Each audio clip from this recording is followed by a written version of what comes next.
out there today.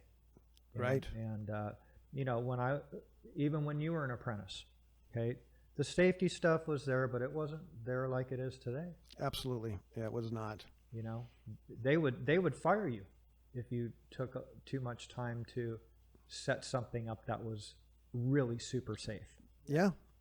Oh yeah, we all have those stories. Yeah, for sure. Yeah, we don't have time for that. Exactly. Let's go. Well, it was really funny. You know, they would, you know, in the 80s and 90s, you know, they were having these safety meetings, you know, for Raymond and all these big players. And they would say, okay, so, you know, if you got a ladder and there's a problem with it, you know, bring it back down here and we'll get you a ladder that's safe. So, you know, you bring a 6-footer down there and you say, hey man, you know, the rung is missing off this thing. Dude, we don't have any ladders. Make that thing work. Yep. And we would, you know, so you wanted to Yeah. stay in their protocol, you know, because if you were using it and you didn't say anything to them, they'd be like, dude, what are you doing? Why are you using that ladder?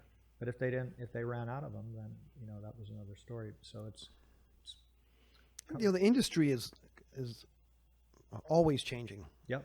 And it's making all of us it's a little tougher, obviously, to get stuff done quicker, because there's all this paperwork and job hazard analysis and all this, you know, you can't just go to the gang box, grab your screw gun and go to the wall anymore. You know, there's all this protocol and you have to, and you know, we have to somehow pay for that. We have to put that into our production rates. You know, I mean, it's you know, regulations and safety and technology. None of that shit was there 20 years ago. Yeah, absolutely.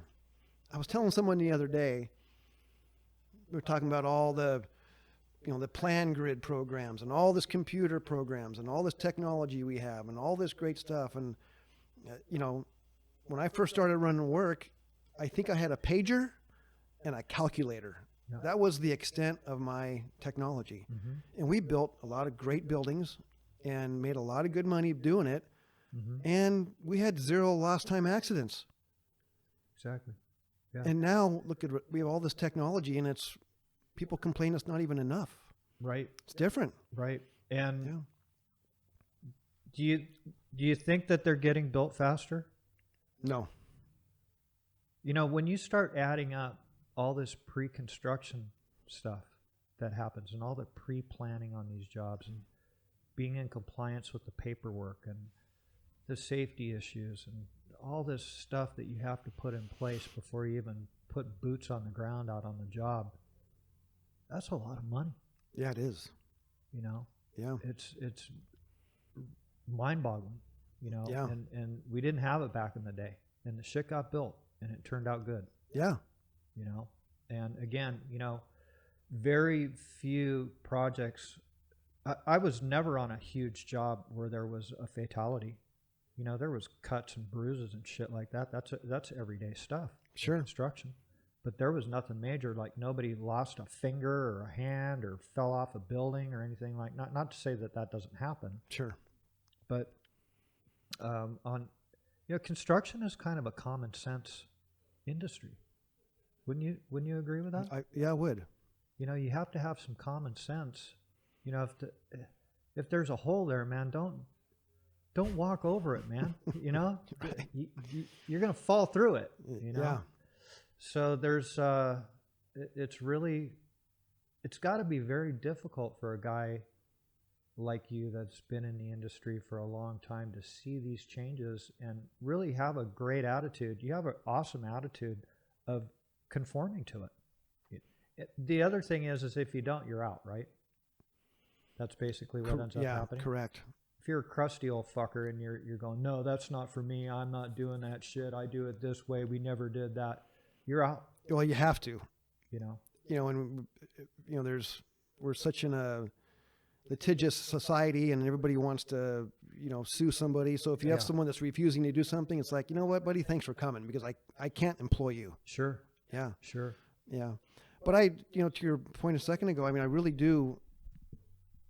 I mean, thank you for saying that. I really do like what I do still. No matter how tough it gets, I still love to build, right? Mm-hmm. And I'm still in the weeds, although Greg is constantly telling me, Jeff, you can't stay in the weeds, buddy, anymore. Mm-hmm. You can go down there, but you got to come right back up. Mm-hmm.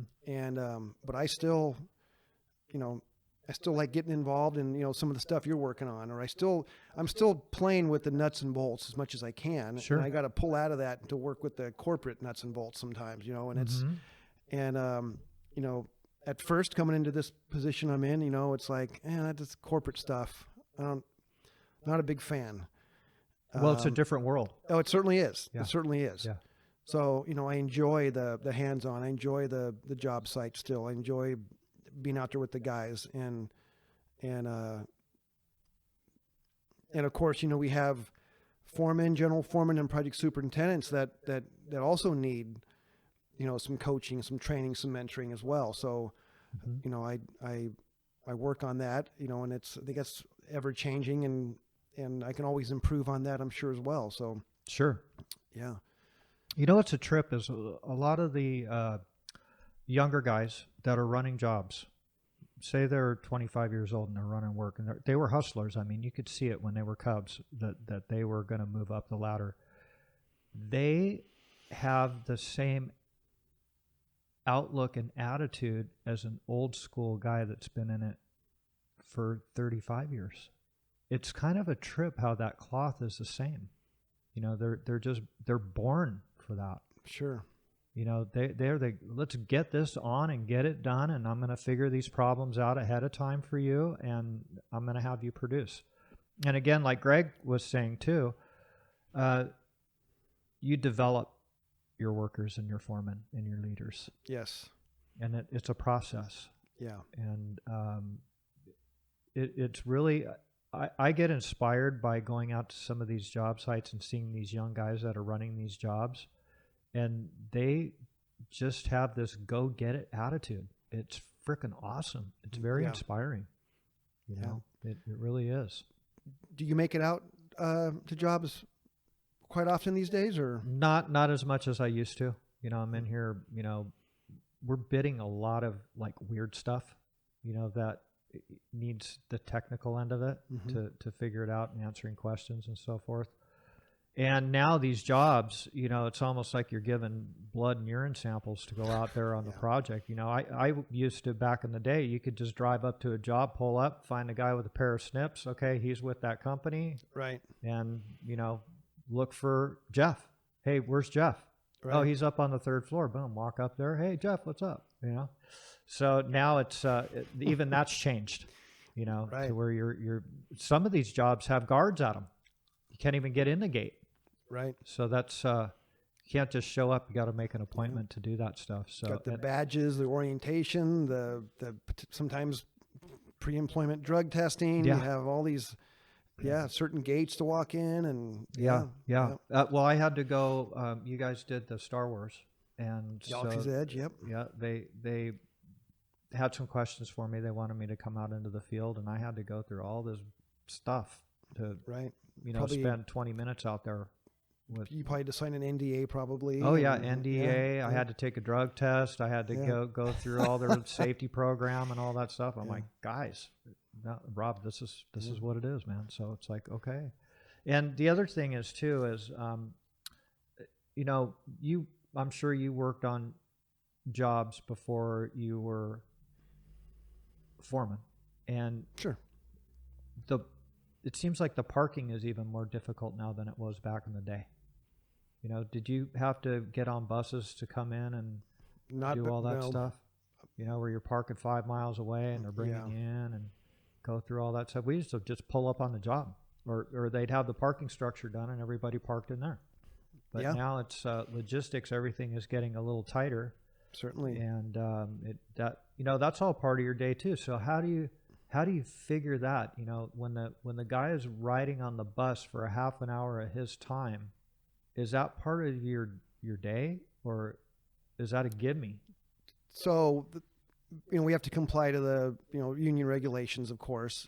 We see this a lot more like in the theme parks, Disney, Universal. Mm-hmm. We have those situations where there'll be a shuttle area where the guys have to be at there at a certain time. There's a certain bus schedule. Then they get driven down down into the park somewhere, and then the same thing coming back. So they're paid for that travel. Oh, okay. Once they're there, right? And that's part. And the general contractors say, you know, make sure that you're, you know, including busing and, you know, I mean, there's cost that is captured to the client Sure. for that stuff. Got But it. yeah, to your point, we never had that. Exactly. You'd almost pull up anywhere or pull up in a parking lot and.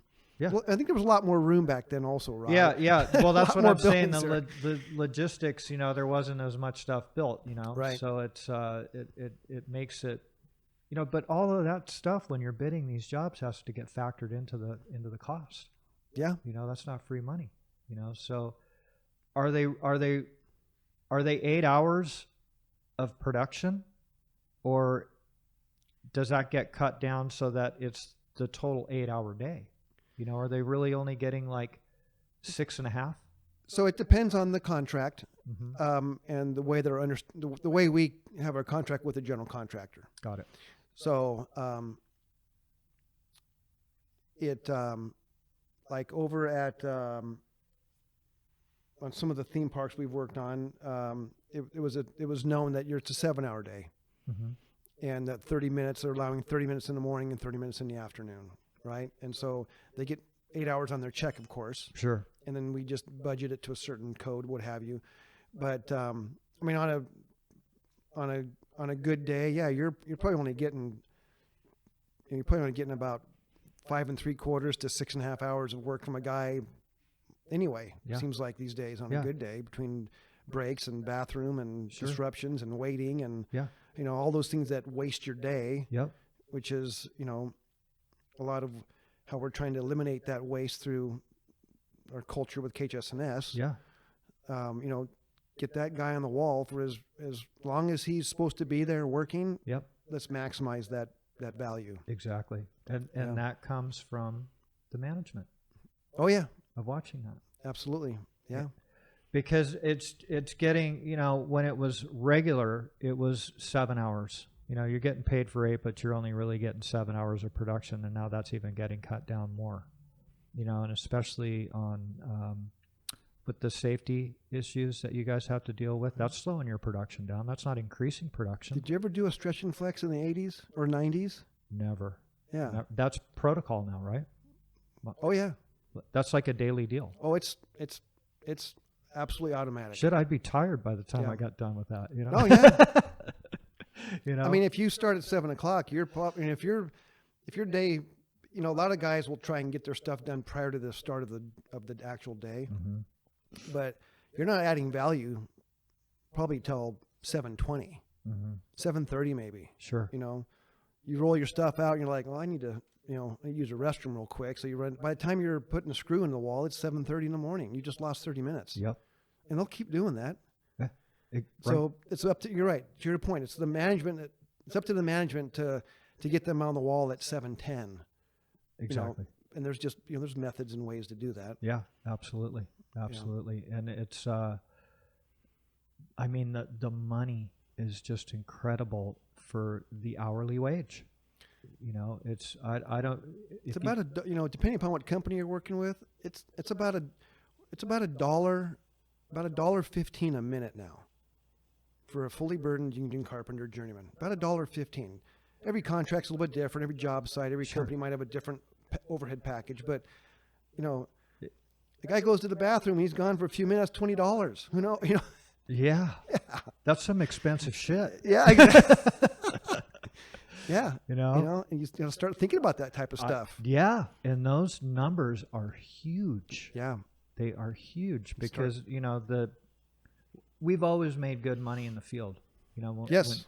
you know, lived above the average. Absolutely. Proud to be a union carpenter for all this time. You know, a lot of guys I graduated with, they're not making journeyman scale today. Exactly. You know, I mean, it's a killer package. It really is. And when you guys are getting these trick jobs, these really super difficult jobs, are they pulling you in to do some pre-con on